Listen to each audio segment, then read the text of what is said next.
继续来看副总统赖清德早起回到台南参加人工智慧防疫的论坛，伊来学到着台湾防疫的成功，是因为有上好的科技的力量，甲坚实的公共卫生的实力。副总统讲，专家嘛来提醒，这个新冠病毒的疫情，国外若无降落来，寒天再加上这个流行感冒，对台湾一定是相当的威胁。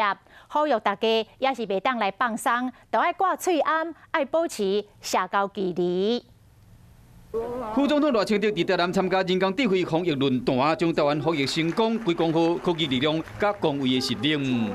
在科技的应用上面，除了原来的电子科技，还要再加上生物科技。包括入境检疫、防疫追踪、喙安的性命，这拢展示台湾的科技实力。当然，还佫加上生物科技。后一步像讲研究疫苗药物，嘛是真要紧，这点嘛真重要。如果疫情会再来，再加上流感的这个双重威胁的时候，应该戴口罩的地方要戴口罩，爱保持适当距离的时候，一定要保持适当的距离。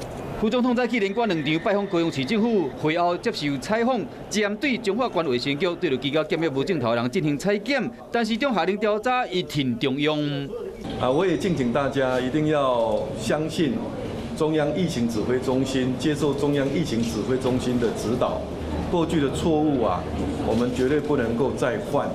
只有更加团结、更加合作，我们才有能力因应下一个阶段疫情的挑战。佮支持陈时中表达伊的立场，嘛感谢这位忠心防疫的辛苦。